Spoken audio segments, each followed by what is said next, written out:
नमस्कार, मैं हूं प्रवीण और आप देख रहे हैं अपना सबसे विश्वसनीय चैनल इंडिया टाइम 24 न्यूज। अन्ना आंदोलन से एक नेता निकला। नेता ने 4 आदमियों के साथ मिलकर एक पार्टी बनाई जिसका नाम था आम आदमी पार्टी।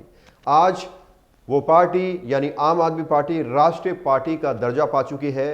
जब इस पार्टी की शुरुआत हुई, इससे पहले अरविंद केजरीवाल को लोग एक इनकम टैक्स ऑफिसर, आरटीआई कार्यकर्ता और साल 2011 में अन्ना हजारे भ्रष्टाचार विरोधी आंदोलन के कार्यकर्ता के रूप में जानते थे। इसके बाद इन 10 सालों के दौरान 2 चीजें हुई। पहली, बीजेपी सबसे मजबूत पार्टी बनकर उभरी और दूसरी, कांग्रेस पार्टी का पतन होना शुरू हो गया। इन सब के बीच आम आदमी पार्टी चुपचाप अपना काम करती रही। आज एक राष्ट्रीय पार्टी के रूप में उभर रही है। राष्ट्रीय पार्टी बनने की क्या कुछ प्रक्रिया होती है, यह भी आपको समझाएंगे, लेकिन इससे पहले समझिए कि अब आम आदमी पार्टी को क्या कुछ फायदे होने वाले हैं। पहला, जो आम आदमी पार्टी का जो चुनाव चिन्ह है झाड़ू, ये चिन्ह अब परमानेंट हो जाएगा। दूसरा सबसे बड़ा फायदा यह है कि झाड़ू का चुनाव चिन्ह अब ईवीएम मशीन पर ऊपर नजर आएगा। जब आप वोट के लिए जाते होंगे वोटिंग सेंटर पर, तो आपने नोट किया होगा कि झाड़ू जो चुनाव चिन्ह है आम आदमी पार्टी का, वो नीचे नजर आता है, लेकिन अब वो ऊपर दिखेगा आपको। तीसरा फायदा ये होगा कि आम आदमी पार्टी को राजधानी दिल्ली में एक दफ्तर मिल जाएगा, यानी सरकार एक सरकारी जमीन देगी आम आदमी पार्टी को। चौथा फायदा, अब आम आदमी पार्टी 20 से ज्यादा स्टार प्रचारक चुनाव प्रचार में उतार सकेगी।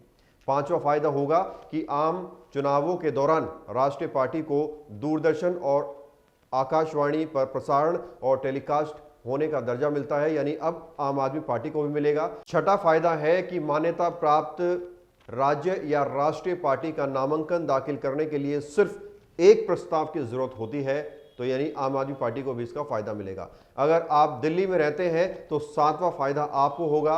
अब किसी भी प्रदेश के किसी भी नागरिक को या अपने संबंधितों या रिश्तेदार को आप फक्र से कह सकते हैं कि जिस दिल्ली में आप रहते हैं, जो पार्टी उस दिल्ली को चलाती है, वो राष्ट्रीय पार्टी है।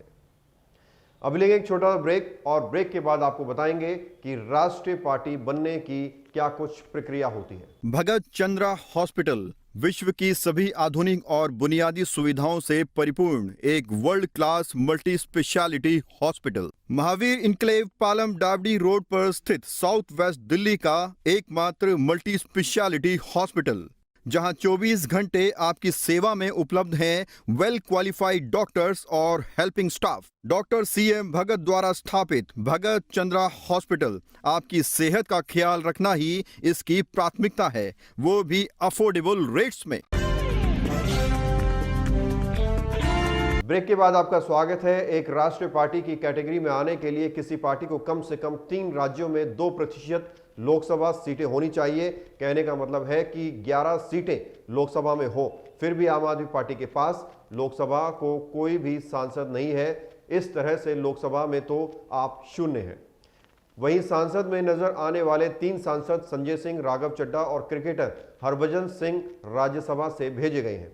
इसके अलावा एक कैटेगरी ये है कि अगर कोई पार्टी 4 राज्यों में राज्य पार्टी की कैटेगरी में शामिल हो जाती है या उसे मान्यता मिल जाती है, तो वो राष्ट्रीय पार्टी वाली कैटेगरी में आ सकती है। राज्य पार्टी वाली कैटेगरी में शामिल होने के लिए किसी भी पार्टी को राज्य के विधानसभा चुनावों में 6% वोट या 2 सीटें निकालनी होती है। अगर उसका वोट शेयरिंग 6% से कम है तो उसे 3 सीटें निकालनी होंगी। इस तरह से देखा जाए तो आम आदमी पार्टी का स्कोर राष्ट्रीय पार्टी वाली कैटेगरी में शामिल होने के लिए पूरा हो चुका है। कैसे, ये समझ लेते हैं। दिल्ली में पूर्ण बहुमत की सरकार, पंजाब में भारी जनादेश मिलने के बाद सरकार गोवा में 6% वोट शेयर हासिल किया, जो 2 सीटें जीतने वाली बात को पूरा करता है। इसके बाद गुजरात का प्रदर्शन, यहां पार्टी ने 12.92% वोट शेयर किया। तो आम आदमी पार्टी पूरी तरह से अब राष्ट्रीय पार्टी बन चुकी है और अब देखना यह होगा कि आने वाले टाइम पर ये राष्ट्रीय पार्टी के तौर पर क्या कुछ बड़े फैसले लेती है और दिल्ली की तस्वीर कैसे बदलती है। बहरहाल इस खबर में इतना ही। देश और दुनिया की तमाम खबरों के लिए आप बने रहिए हमारे साथ और देखते रहिए इंडिया टाइम 24। खबरों से खबरदार रहने के लिए चैनल को सब्सक्राइब करें और प्रेस करें बेल आइकन।